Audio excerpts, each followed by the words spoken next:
Hello, my name is César Álvarez. I am from Junior 7 and this is the presentation related to English ALT.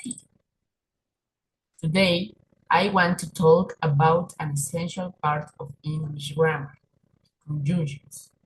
We can think of them as bridges.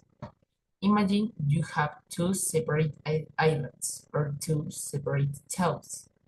Conjunctions are the structures that connect them so your speech flows naturally, instead of jumping from one short sentence to another. First, let's look at and but. In our minds, and is like a plus sign. We use it when we we want to build up more information or these things.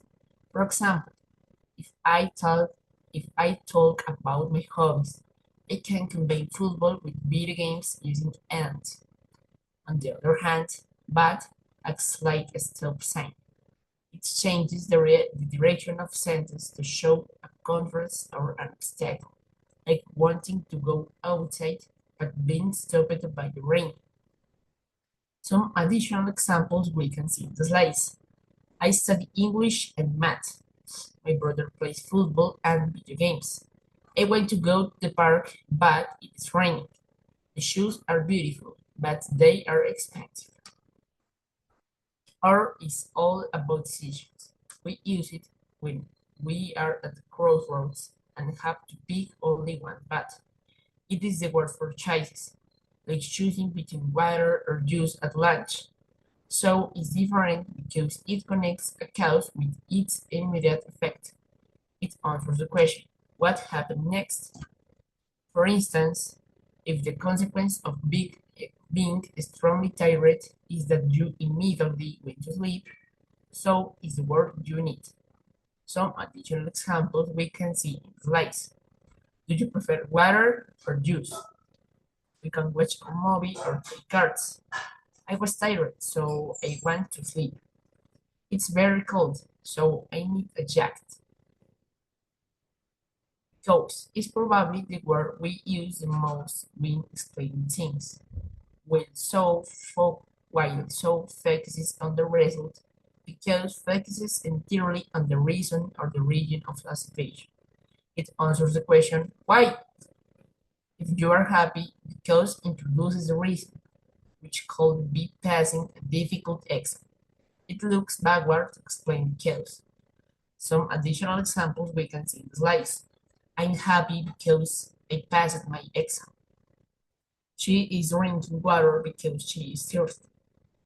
We stayed at home because the weather was bad. Now, let's explore a very interesting category, time conjunctions.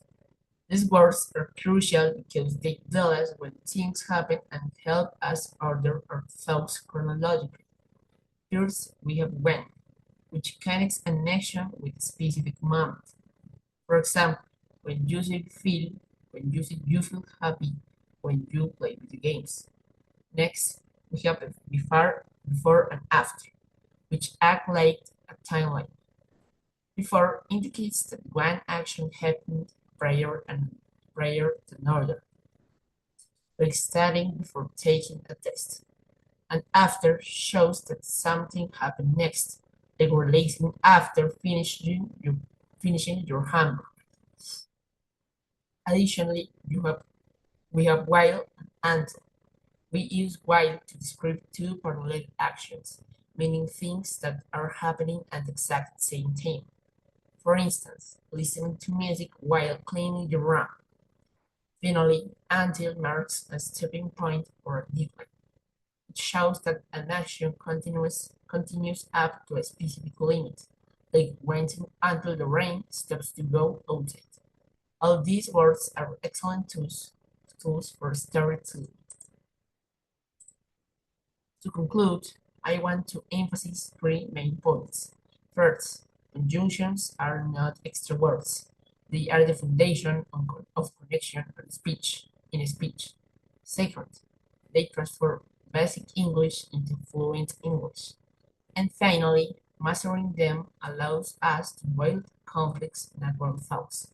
Thank you so much for your attention, and I hope you enjoyed this topic. Thanks a lot and goodbye.